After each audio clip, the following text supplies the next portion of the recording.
तो स्वागत है आपका आपके अपने YouTube चैनल जेवर स्टडी में, जिसमें हम लेकर आए हैं आपके लिए एक बार फिर 21 इम्पॉर्टेंट क्वेश्चंस का सेशन, जो कि यूरोपीय शक्तियों के आगमन से संबंधित है।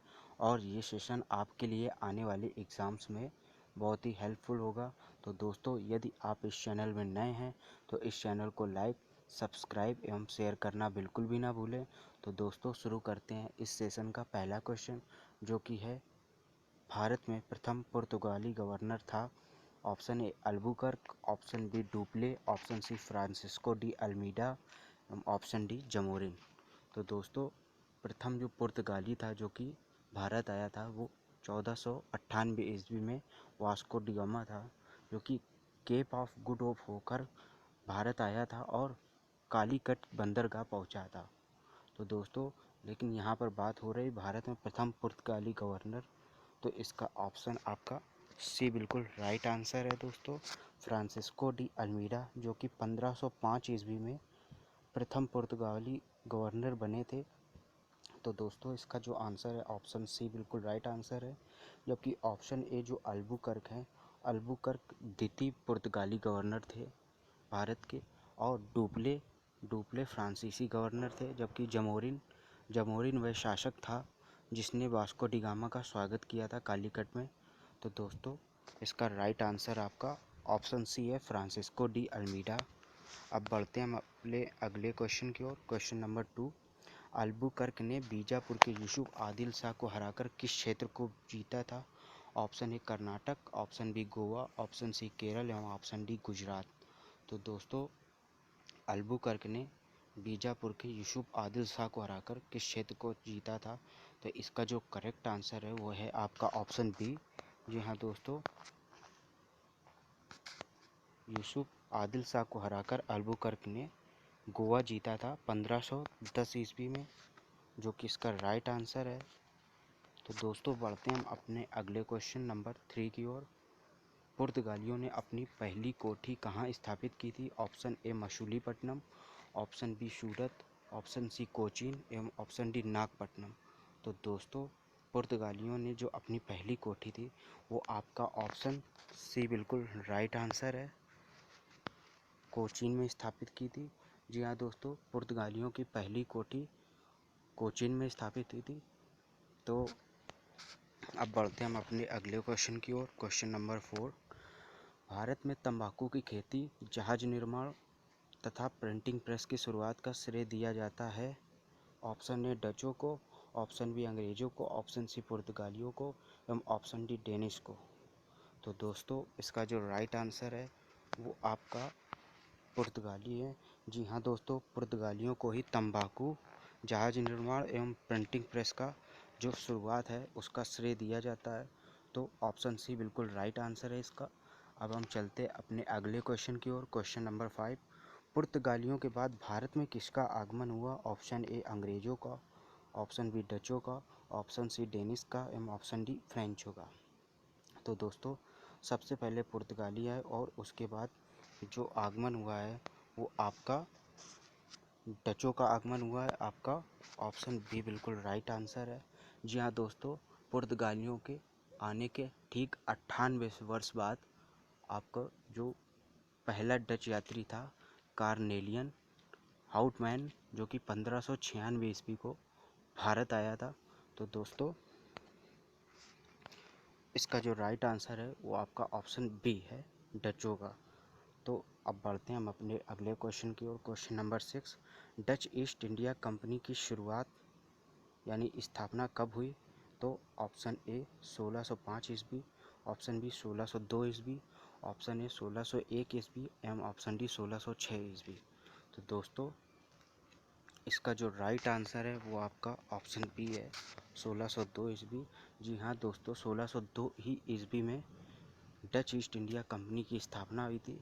और जबकि 1605 ईस्वी में डचों ने अपनी पहली जो व्यापारिक कोठी है वो स्थापित की थी। तो दोस्तों, इसका राइट आंसर है वो आपका 1602 ईस्वी है। अब हम बढ़ते हैं अपने अगले क्वेश्चन की ओर। क्वेश्चन नंबर 7, डचों ने अपनी व्यापारिक कोठी कहाँ स्थापित की थी? तो दोस्तों, ऑप्शन ए है Pulicat, option B Cochin, option C Surat एवं ऑप्शन डी मसूलीपट्टनम। तो दोस्तों डचों ने जो अपनी पहली व्यापारिक कोठी जो कि स्थापित की थी, आपका ऑप्शन डी बिल्कुल राइट आंसर है। जी हाँ दोस्तों, मसूलीपट्टनम में पहली जो व्यापारिक कोठी है डचों ने वो अपनी स्थापित की थी और 1605 ईस्वी को ये कोठी स्थापित हुई थी। अब हम बढ़ते हैं अपने अगले क्वेश्चन की ओर। क्वेश्चन नंबर 8, डचों को अंग्रेजों ने कब बेदरा का युद्ध हराया था? तो दोस्तों ऑप्शन ए 1758 ईस्वी, ऑप्शन बी 1759 ईस्वी में, ऑप्शन सी 1760 ईस्वी में एवं ऑप्शन डी 1761 ईस्वी में। तो दोस्तों बेदरा के युद्ध की बात करें जो कि अंग्रेज़ों एवं डचों के बीच में हुआ था, तो इसका जो राइट आंसर है वो आपका ऑप्शन बी बिल्कुल राइट आंसर है, जो कि 1759 ईस्वी में डचों एवं अंग्रेज़ों के बीच युद्ध हुआ था। और दोस्तों आंसर बी बिल्कुल राइट आंसर है। अब बढ़ते हैं हम अपने अगले क्वेश्चन की ओर। क्वेश्चन नंबर 9, डचों के बाद भारत में कौन आए? Option A Spanish, option B Irish, option C British एवं ऑप्शन डी डेनिश। तो दोस्तों यदि डचों के बाद भारत में आने की बात करें तो ब्रिटिश थे जो कि भारत आए। आपका ऑप्शन सी बिल्कुल राइट आंसर है। जी हाँ दोस्तों, डचों के बाद भारत में ब्रिटिशों का आगमन हुआ। तो दोस्तों अब हम बढ़ते हैं अपने अगले क्वेश्चन की ओर। Question number 10, British East India Company की स्थापना कब हुई? ऑप्शन ए 1605 ईस्वी में, ऑप्शन बी 1602 ईस्वी में, ऑप्शन सी 1600 ईस्वी में एवं ऑप्शन डी 1604 ईस्वी में। तो दोस्तों ब्रिटिश ईस्ट इंडिया कंपनी जो कि भारत आई थी वो डचों के बाद ब्रिटिश का आगमन हुआ और इसका जो राइट आंसर है वो आपका ऑप्शन सी है 1600 ईस्वी में। जी हाँ दोस्तों, 1600 ईस्वी में ब्रिटिश ईस्ट इंडिया कंपनी की स्थापना हुई और ये 31 दिसंबर 1600 ईस्वी में स्थापित हुई थी। और 13 दिसंबर 1600 ईस्वी में जब इंग्लैंड की महारानी एलिजाबेथ प्रथम ने इसको आदेश जारी किया स्थापित करने का, तब ये 1600 ईस्वी में 31 दिसंबर 1600 ईस्वी में स्थापना हुई इसकी। तो दोस्तों 1600 ईस्वी इसका राइट आंसर है जो कि ऑप्शन सी है। अब हम बढ़ते अपने क्वेश्चन नंबर 11 की ओर। ब्रिटिश ईस्ट इंडिया कंपनी में कुल कितने साझीदार थे? Option A 210, option B 215, option C 217 एवं ऑप्शन डी 220। तो दोस्तों यदि ब्रिटिश ईस्ट इंडिया कंपनी में जो साझेदारी की बात करें यानी पार्टनर कितने थे, तो इसका जो राइट आंसर है वो है आपका ऑप्शन सी। जी हाँ दोस्तों, 217 कुल साझेदार थे ईस्ट इंडिया कंपनी में। और यदि इसका जो प्रथम गवर्नर की बात करें तो वो टॉमस स्मिथ थे। टॉमस स्मिथ जो कि इसके पहले गवर्नर थे ईस्ट इंडिया कंपनी के। तो दोस्तों अब हम बढ़ते हैं अपने अगले क्वेश्चन नंबर 12 की ओर। मुगल दरबार में जाने वाला प्रथम अंग्रेज था। Option A sir Thomas Roe, option B captain Hawkins, option C Thomas Smith एवं ऑप्शन डी जेम्स प्रथम। तो दोस्तों मुगल दरबार में जाने वाला पहला जो अंग्रेज़ था वो आपका ऑप्शन बी बिल्कुल राइट आंसर है। जी हाँ दोस्तों, कैप्टन हॉकिंस जो कि पहले अंग्रेज़ थे जो कि मुग़लों के दरबार में गए थे और 1609 ईस्वी में ये मुग़लों के दरबार में गए थे। तो दोस्तों इसका राइट आंसर है आपका ऑप्शन बी। अब हम बढ़ते हैं अपने अगले क्वेश्चन की ओर जो कि क्वेश्चन नंबर 13, भारत आने वाला पहला अंग्रेजी जहाज़ था। Option A red dragon, option B black bird, option C white bull, option D golden harbour. तो दोस्तों भारत आने वाला जो पहला अंग्रेजी जहाज़ था ये बहुत ही इम्पोर्टेंट क्वेश्चन है जो कि ग्रुप डी में आया हुआ है आपका आरआरबी ग्रुप डी में। तो दोस्तों इसका जो राइट आंसर है वो आपका ऑप्शन ए बिल्कुल राइट आंसर है। जी हाँ, रेड ड्रैगन ही वो जहाज़ था पहला जो कि भारत आया हुआ था। तो दोस्तों इसका राइट आंसर आपका ऑप्शन ए है। अब बढ़ते हैं हम अपने क्वेश्चन नंबर 14 की ओर।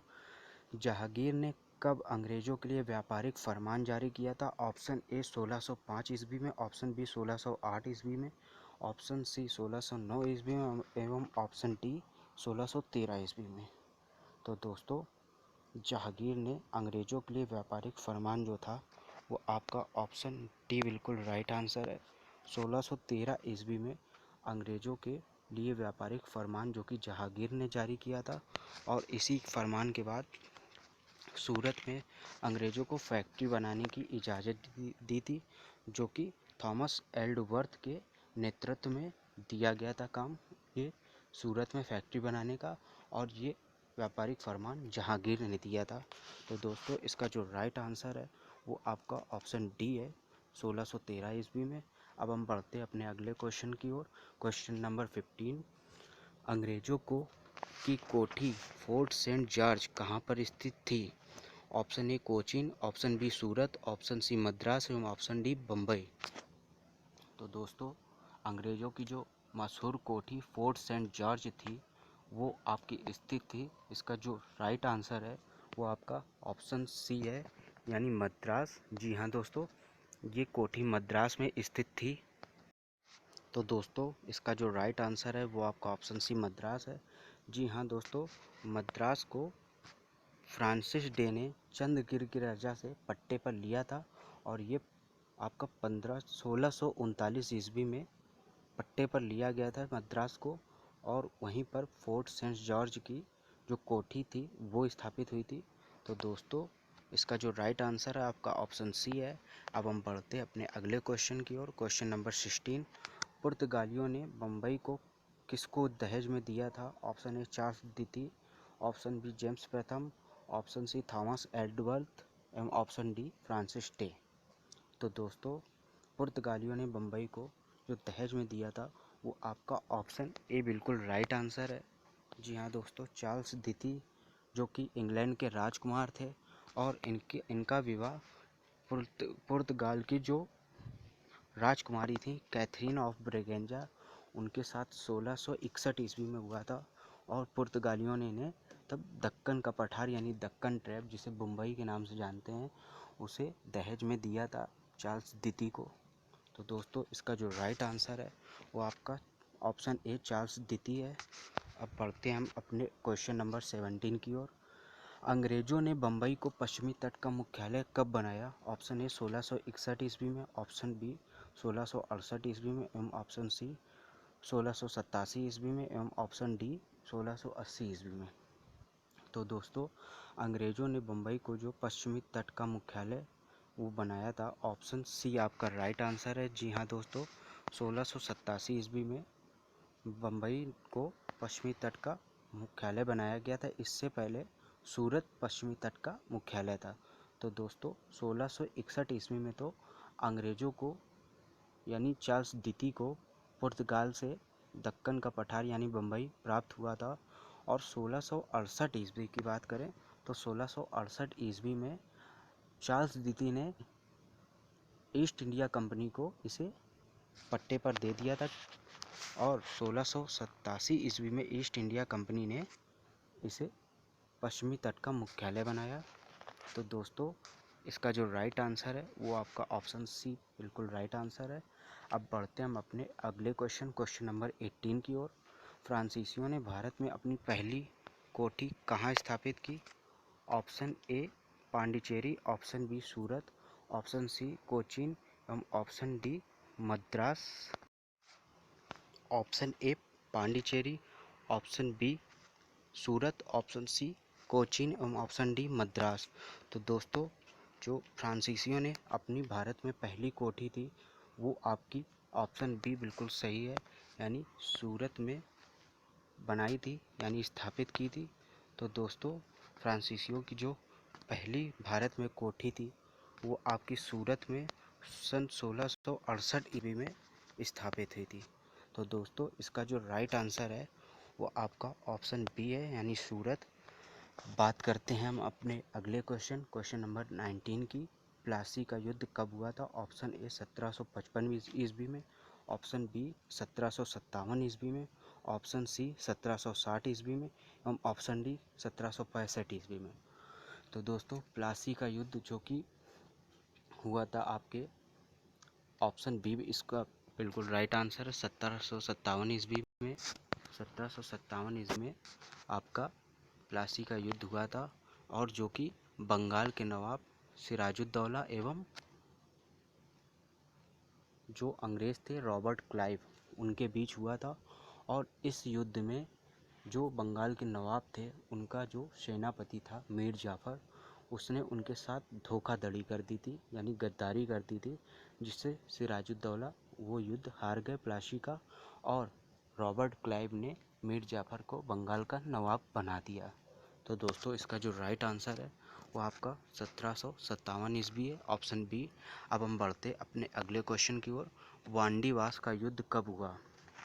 ऑप्शन ए 1761 ईस्वी में, ऑप्शन बी 1755 ईस्वी में, ऑप्शन सी 1760 ईस्वी में, एवं ऑप्शन डी 1765 ईस्वी में।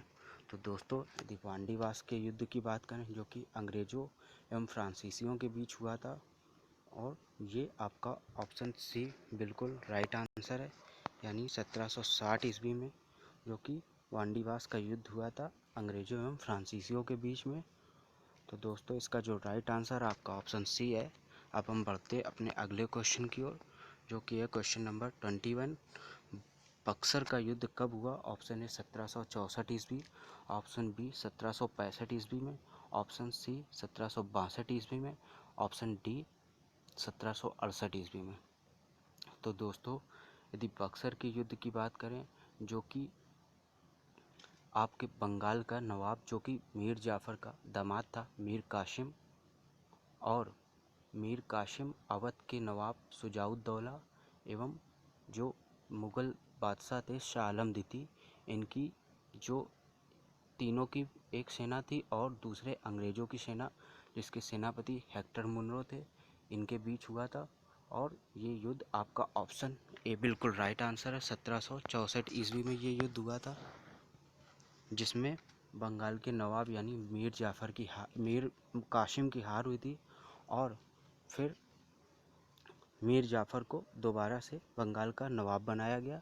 मीर जाफ़र जो कि मीर कासिम के ससुर थे, यानी मीर कासिम ने विद्रोह कर दिया था अंग्रेज़ों के विरुद्ध, और जिसका परिणाम आपका बक्सर का युद्ध था, और उसमें हार जाने के कारण इनको बंगाल के नवाब पद से हटा दिया गया और मीर जाफ़र को फिर से बंगाल का नवाब बना दिया अंग्रेज़ों ने। तो दोस्तों इसका जो राइट आंसर आपका ऑप्शन है 1764 ईस्वी में बक्सर का युद्ध हुआ था। तो दोस्तों आपका 21 क्वेश्चंस का सेशन यहीं पर समाप्त होता है। अब हम मिलेंगे आपको अगले वीडियो में एक नए सेशन और उस सेशन में इम्पोर्टेंट क्वेश्चंस के साथ। तो दोस्तों इस सेशन के लिए इतना ही। अब धन्यवाद, नमस्कार दोस्तों, मिलते हैं अगले सेशन में।